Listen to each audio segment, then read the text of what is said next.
Bem-vindo ao programa do INSPIR. O INSPIR é o Instituto Sindical Interamericano pela Igualdade Racial, uma organização não governamental criada em 1995 pelo movimento sindical.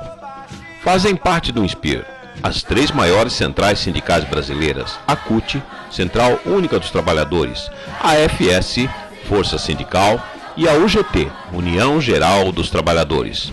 Compõe ainda a direção do INSPIR, The American Federation of Labor and Congress of Industrial Organizations, a FL-CIO, Central Sindical dos Estados Unidos, e a CSA, Confederación Sindical de Trabajadores e Trabajadoras de las Américas, CSA, que congrega as centrais sindicais das três Américas. O objetivo do INSPIR é contribuir na promoção da igualdade racial e combater a discriminação no mundo do trabalho e na sociedade como um todo.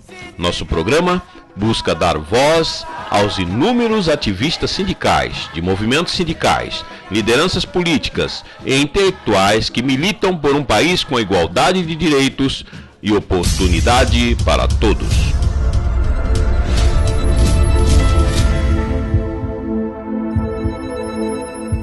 O programa do INSPIR entrevista hoje Benedito Augusto de Oliveira, o Benão. Benão foi presidente do Sindicato dos Trabalhadores da Saúde do Estado de São Paulo, é diretor desse sindicato e também é da direção estadual da CUT, Central Única dos Trabalhadores, e que cuida lá na CUT da questão da cultura, que é muito importante a questão cultural para nós todos, trabalhadores, sindicalistas, para a população em geral. E a CUT, como uma central sindical que defende o sindicalismo cidadão, contribui também com a questão da cultura. Benê, muito obrigado por estar aqui no programa do INSPIR.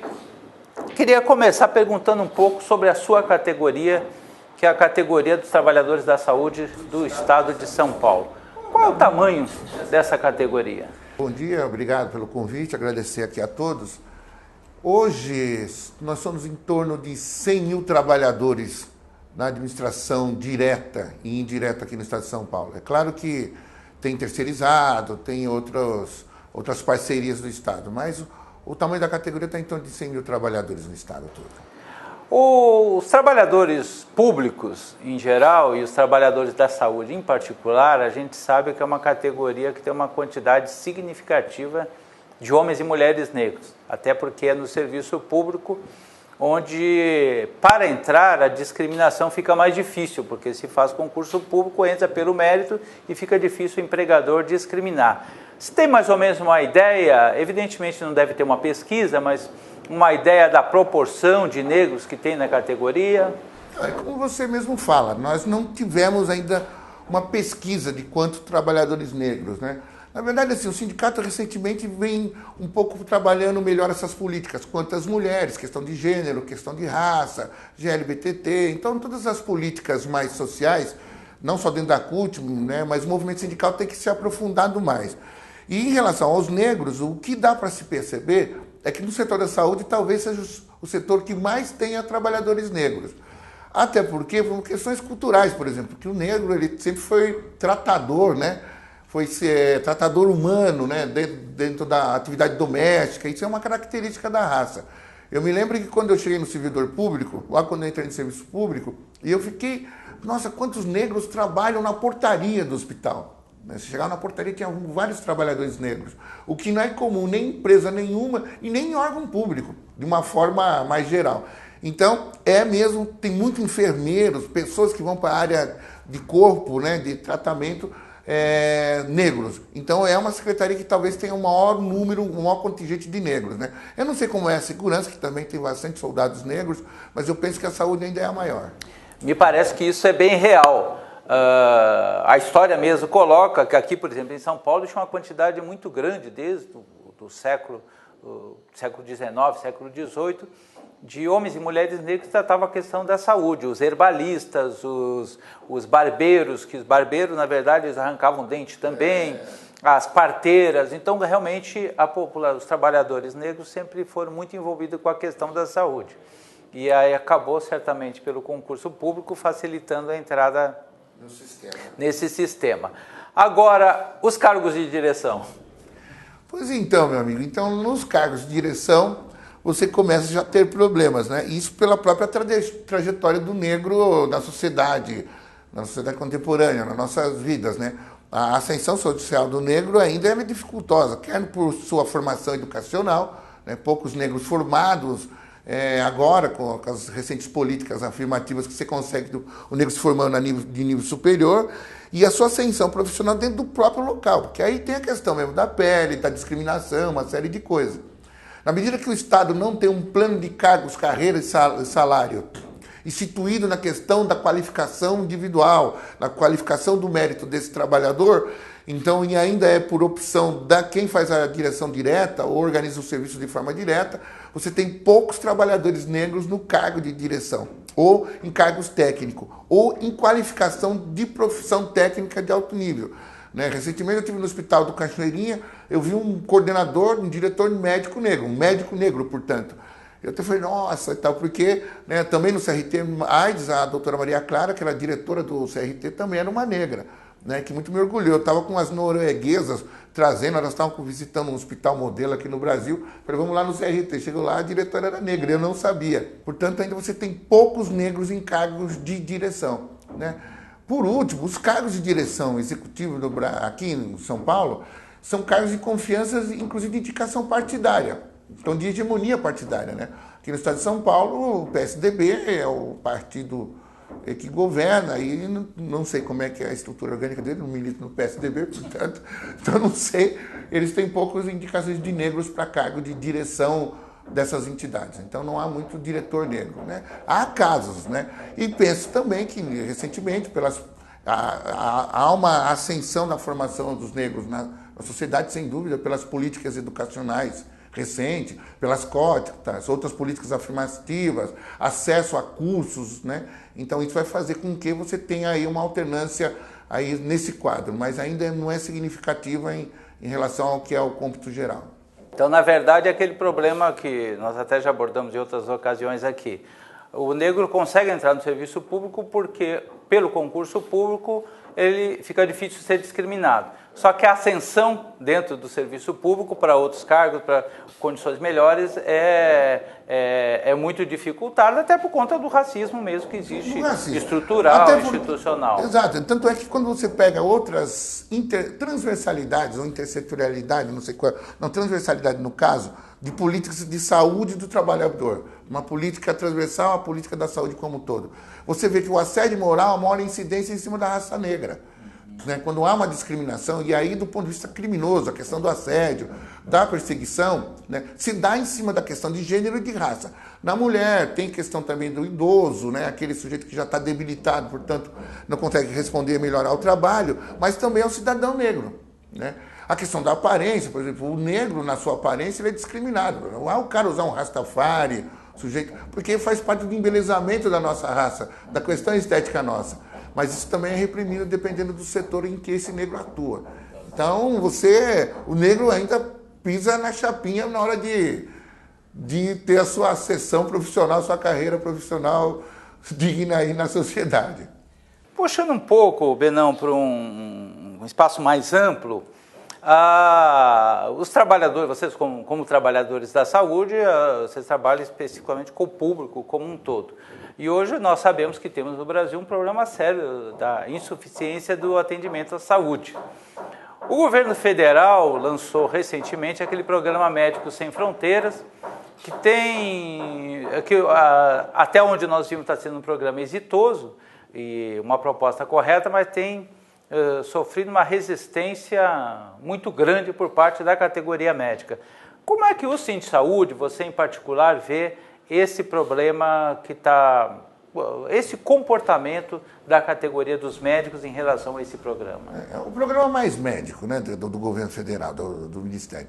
Sem dúvida, eu acho que até demorou para que houvesse uma ação mais incisiva do governo, do poder público em relação à categoria médica. Eu tenho vários amigos médicos, portanto não se trata, né, há exceções, não se trata disso, de uma ação de discordância ao comportamento deles de forma direta ou discriminatória, qualquer coisa que o valha. Ocorre que o médico brasileiro ele já vem de uma outra casta, por formação pessoal. São várias questões sobre o problema do programa Mais Médico do governo federal, né? Médico para Todos, eu não sei exatamente o nome do programa. Existe um problema muito sério na categoria, no corporativismo médico. Eu até acho que demorou para que houvesse, pelo poder público, uma ação mais incisiva sobre a questão corpórea dos médicos. Não se trata aqui de você não gostar da categoria médica. Eu tenho vários amigos médicos, sanitaristas, gente com compreensão política adequada, inclusive contra esse corporativismo dos médicos, e a questão do ato médico traduz um pouco de forma mais cabal essa questão do corporativismo, mas no Brasil demorou para que se houvesse uma democratização regional da ação do médico nos rincões e nos cantos do país. Não é verdade que só a questão da estrutura faz com que o médico não chegue a esse local que existe uma carência desse profissional. Há vários fatores. Inclusive assim, primeiro, a carreira médica no Brasil ela é tratada como uma carreira de elite desde a sua origem, pela casta. Quem vai para as faculdades de medicina é uma classe média dominante, né? Classe média essa que muitas vezes, ou pequena burguesia, ou burguesia, que muitas vezes não tem compreensão social do seu papel, do ponto de vista profissional, que está num país terceiro mundo, um país carente, que esse profissional é estratégico para a formação e pela saúde de vários indivíduos. Então, existem vários problemas que fazem com que haja um corporativismo muito grande no médico. Uma das questões é a questão da formação do médico. O médico ele vem de uma elite social, né? A formação dele, poucas pessoas, pouco proletário estuda medicina. Então essa elite, por si só, essa casta não vem com uma formação social muito grande, e as próprias academias, as próprias faculdades de medicina não politizam esse cidadão do ponto de vista dele entender o país que ele está vivendo e a necessidade estratégica que essa profissão tem em relação ao seu compromisso social. Isso é muito grande. Então há uma resistência desses profissionais, desses novos formandos, em atuar em áreas carentes, em áreas onde a medicina ainda tem um papel de situações precárias, como os médicos sem fronteiras, que você vê em países em situações de guerra ou de pós-guerra, como na África, por exemplo, ou em situações de degeneração social, onde nós vemos em países muito miseráveis. Então, esse profissional ele tem que estar para além do seu conteúdo profissional e ter um aspecto de visão social muito grande. Isso não existe, as faculdades não formam isso. Você não tem mais carreira sanitária nas faculdades de medicina. Aquele médico sanitarista que cuidava de doenças tropicais ou de doenças gerais. Então, isso também já não existe mais no Brasil. Então, são uma série de fatores. Você também... Aí tem uma coisa que os médicos reclamam, que o funcionalismo público no Brasil não promove planos e cargos, carreira e salário. E isso na ação multiprofissional. Não é só do médico, mas é o enfermeiro, é o assistente social, enfim, são vários profissionais, é o biólogo. Não existe carreira no serviço público da saúde. Então os médicos têm razão e isso faz com que o salário deles diminua, não há uma evolução e uma qualificação profissional, que isso dê sustentação para que eles possam atuar de forma melhor. Por outro lado, não se justifica o fato de várias unidades no Brasil estarem equipadas e não ter médico lá. Há postos de saúde, unidades básicas, UBS, que você não tem o médico e você tem os equipamentos primários necessários lá. Outra coisa, o Brasil ele tem uma distribuição geográfica e geológica diferente de outros países, por exemplo. Nós não temos em todo o território nacional todo equipamento que tem em regiões como o Sudeste, por exemplo, de grandes equipamentos hospitalares, de pesquisa, universidade e tal. Nós temos regiões muito sertanejas no Brasil. Você não vai colocar um tomógrafo no rincão da Amazônia, não vai. Agora, você tem que ter um médico, pelo menos generalista lá, para dizer quais são as prioridades sanitárias daquele local, para que se faça um mapa epidemiológico daquele local, por aí vai. Esse profissional ele tem que estar em forma mais transitória lá, ele tem que vir para a cidade, ir qualificando e voltando, tem que ter um programa voltado para esse tipo de ação, para esse tipo de região, tem. Mas, minimamente, você tem que ter um médico lá para dizer o que precisa lá. Então, é uma faca de dois gumes. Dizer que eu não posso ir porque não tem condições de eu atuar lá, então nós nunca vamos ter médico em regiões precárias do país, porque, inclusive, não tem um agente identificador que é o próprio médico. Se, por um lado, eles têm razão onde eles apontam a dificuldade salarial, a dificuldade da construção da carreira. Por outro lado, não é verdade, e a cidade de São Paulo é prova disso, que simplesmente a questão estrutural, isso faz a demanda para que o médico não chegue nesse local. Isso também não é a total verdade. Isso eu posso falar enquanto dirigente da saúde. O debate é importante, né? Eu acho que isso é importante para eles, porque eles também estão vindo à luz se justificar e falar, eles têm lá as razões deles, mas majoritariamente o programa é importantíssimo, a iniciativa do Ministério chegou atrasada até, tá de parabéns o pessoal que monta um programa desse, porque o Brasil não pode mais viver a carência bruta do profissional médico. E, por último, trazer médico de exterior é uma coisa que tem no mundo inteiro. Na Inglaterra, 37% dos médicos que atuam na rede são estrangeiros. Nos Estados Unidos também. Estados Unidos tem médico brasileiro atuando, vocês veem isso na televisão. Quer dizer, todo o país, o índice de médico estrangeiro passa de 10%, 12%. O Brasil, só 1,8%, 1,3% são médicos estrangeiros. E olha lá, né, que vem atuando em situações de grande pesquisa, são grandes pesquisadores, estão na universidade. Na base você não tem nem estrangeiro, nem brasileiro, você não tem nada. Você tem a carência desse profissional. Benão, um aspecto importante desse projeto de mais médicos é que, na ausência de médicos brasileiros, isso que você falou no final, que se importe médicos estrangeiros. O que normalmente consegue entender é que, bom, o cidadão é médico, ele prefere atender na Avenida Paulista e não em Guaianazes. É o direito dele, ele não é obrigado a ir para Guaianazes. Mas já que ele não quer ir para Guaianazes, vamos contratar quem queira ir para Guaianazes.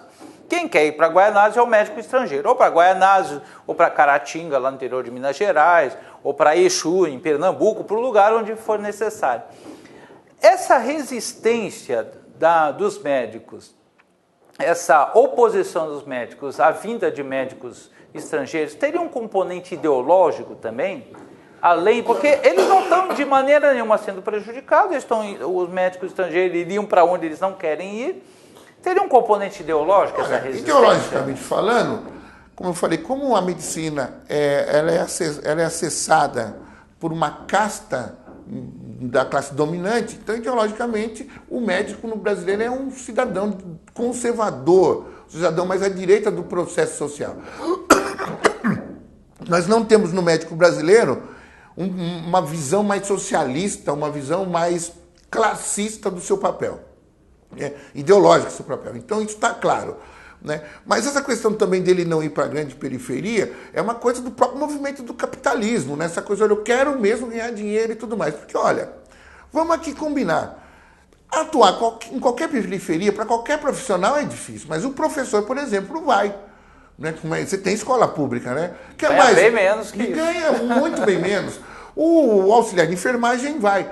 Então, o problema é que essa visão corpórea elitista do médico faz dele pensar que ele é um profissional diferenciado de outras carreiras. E aí ele não tem mesmo compromisso social de entender a sociedade e o papel estratégico dele. Isso é ideológico? Isso é de direita, isso chega beira ao fascismo, porque você não entendeu onde você está indo. Isso é uma posição fascista, uma posição ideológica da mais extrema-direita. Claro, salvaguardando aqueles profissionais que fazem isso. Eu quero sempre salvaguardar, porque para deixar essa brecha aberta e achar que nós, o movimento sindical, temos uma resistência aos médicos. Muito pelo contrário. São profissionais onde a gente reconhece o seu papel de forma muito clara. Agora, o elitismo vem da formação desse médico, de entender que ele não pode estar indo para lá. Tem que resolver a questão de salarial? Tem que resolver a questão da carreira? Tem que resolver. Mas, nesse caso, elas não são preponderantes. Até porque você tem casos de vários salários que passam muito além da maioria dos outros profissionais da saúde, mas muito além mesmo. Você entendeu? E de outros profissionais de outros setores, porque, para mim, serviço público ainda eu prefiro tratar como uma coisa só grandona, o médico, né? Você tem casos de profissionais que atuam nessas áreas que são áreas menos favorecidas para atuar. Então você vê que isso é formação ideológica e isso é uma formação conservadora da categoria médica, lamentavelmente. Né? E nesse caso, o médico estrangeiro, que vem de uma outra realidade social e principalmente de uma outra formação, ele atua, porque ele entende o papel social dele de forma mais clara na sua formação. Então você pega um médico espanhol ou um médico daqui da América Latina, formado na Argentina, formado aqui em nossos vizinhos, eles vêm em situações, estão acostumados a vivenciar nos seus países situações onde a sua profissão tem um compromisso bem maior do que ganhar dinheiro ou não ganhar dinheiro. O problema do médico brasileiro é que ele acha que se ele não pode ganhar menos de tal valor. Né? E você vê, 10 mil reais, que é o que o governo está falando, não é um mau salário em lugar nenhum do mundo. Não é verdade? Agora o sujeito acha que, para ele não tem condições de fazer isso e ganhar isso porque está na periferia. E é uma coisa da categoria médica. Eu vou falar uma bobagem, não tem nada a ver com esse fato em si, mas esse dia um prefeito ganhava 5 mil reais e era médico e falou, não, vou ser médico porque eu ganho 30 mil. Né? Porque essa é a ideia do valor. Tá? Puxa, mas o cara foi lá, se elegeu prefeito, desse um jeito, né? Pusesse alguém da turma, da família para trabalhar. Não. Ganhou, fez a eleição, quando ele chegou lá, ou a prefeitura me paga isso, ou eu não posso ser prefeito, e renunciou. Isso é um sintoma do que pensa essa categoria do ponto de vista econômico. Né? E seria bom que se eles também colocassem isso, então, para todos os profissionais da saúde.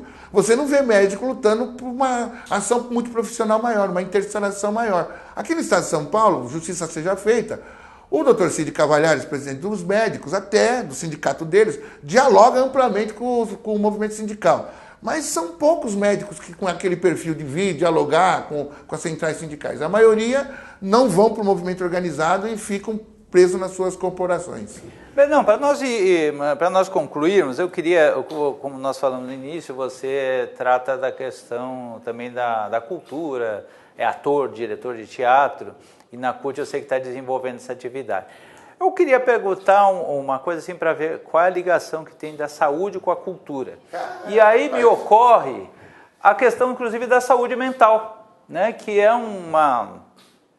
um aspecto da saúde e que muitas vezes, eu já conheço algumas experiências, eu lembro que em Santos, na cidade de Santos, tinha algumas experiências, né, do pessoal do movimento antimanicomial, que utilizava a arte para o trabalho de terapia. Qual é a relação que você vê aí? Existe alguma relação? Você pensa nisso? Trabalha alguma coisa nesse sentido? Tem alguma ideia no que diz respeito à questão da saúde, em especial a saúde mental, com a arte? Bom, são coisas distintas, né? A cultura é uma política transversal, ela atua em todos os setores da sociedade, né? Ela atua na saúde, atua na educação, no trabalho. Então, a cultura ainda é uma política pública na qual ainda vários cidadãos, ou até o movimento organizado, estou falando da gente, de outros e do próprio governo, ainda não trata com o valor necessário a amplitude do papel dela. Se você pegar as outras experiências em outros países, a cultura é talvez uma das políticas públicas de maior relevância. Veja a Inglaterra exportando música, o teatro e por aí vai, o cinema americano e por aí vai. Então a cultura nesses países tem uma outra trajetória. No caso da cultura e na sua transversalidade, e aí no caso, quando eu falo cultura, eu falo de tudo, não só das artes, as belas artes, mas qualquer tipo de ação cultural, alimento, questão antropológica da cultura e tudo mais.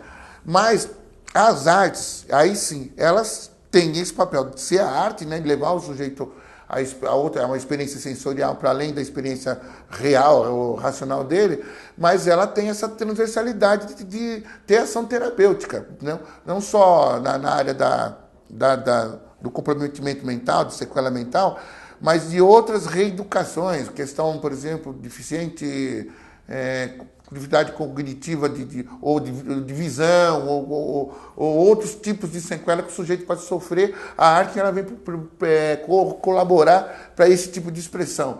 Recentemente eu vi um balé com cadeirantes, né? Então, e um grupo formado. Então, tu vê a inserção social que aqueles bailarinos tiveram, uma coisa fantástica, né? Então, a arte tem esse papel. O pessoal como você colocou, que trabalha com questões mentais, é o pessoal que mais usa. Porque a gente tem uma coisa, aliás, o deficiente mental é o que mais sofre, né? Porque muitas vezes ele tem um comprometimento cognitivo, mas não é total às vezes. Então esse sujeito, inclusive, ele é produtivo, ele pode atuar, ele pode fazer uma série de coisas, né? Recentemente eu vi na televisão, tinha um ator com síndrome de Down, trabalhando numa novela, E trabalhou bem, normal, não é, o jeito é normal. Ele tem uma pequena sequela que não compromete nada, praticamente. Chega um momento na fase adulta que a atuação dele é diferenciada em algum momento, mas ela é normal. E a arte, então, ela propiciona isso. E também o que é importante, a arte, ela põe luz, né, nesses setores marginalizados da saúde, como não só a questão mental, como eu falei, mas outros tipos de sequela que o cidadão pode ter. Agora, na CUT, assim, lá eu estou tratando a questão cultural como um todo. Quer dizer, como uma central sindical do tamanho que é a nossa, ela não tem uma Secretaria de Cultura ainda, onde a produção artística do trabalhador, do operário brasileiro, o que ele consome no produto cultural, não só como que ele revela, mas o que ele consome, que nível isso está sendo colocado, né? Por exemplo, nós tivemos aí, está tendo aí o Vale Cultura, né, que é uma política nova do governo federal, onde permite o acesso, ou democratiza o acesso ao bem cultural da classe trabalhadora, do operário, aquele sujeito que não podia comprar um livro, ou não teria dinheiro para ir ao cinema, vai ter um valor específico para isso, no seu salário, nos seus vencimentos, através do acordo coletivo de trabalho. Isso é vanguarda para nós no Brasil. Isso é vanguarda. A gente promove vanguarda de vez em quando nesse país. Então, a cultura tem esse papel. Eu estou lá nessa trajetória e espero que tenha sucesso, porque não é fácil. É bem mais fácil falar de saúde do que falar de cultura. Vou falar isso para você. Muito bem. Conversamos aqui com Benedito Augusto de Oliveira, o Benão, diretor do Sindsaúde, diretor da CUT, um companheiro que, além da questão da saúde, trabalha também a questão da cultura junto ao movimento sindical. Benão, obrigado pela presença. Até uma próxima e esperamos continuar dialogando e contribuindo para a melhora da saúde e da cultura no nosso país. Muito obrigado. Agradecer a iniciativa do Inspir, estou à disposição para aprofundarmos qualquer tipo de debate na minha área.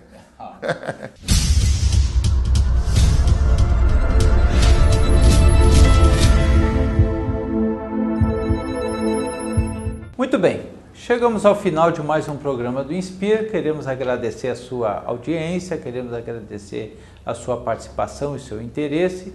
E você pode entrar em contato com o Inspir. Basta nos mandar um e-mail para inspir@terra.com.br ou acessar o nosso site www.inspir.org.br. Queremos que você participe, queremos a sua opinião, a sua contribuição nos debates que a gente tem feito aqui. Esperamos contar com você no próximo programa. Até lá, muito obrigado. Jambacacumbi querema, Turiauê.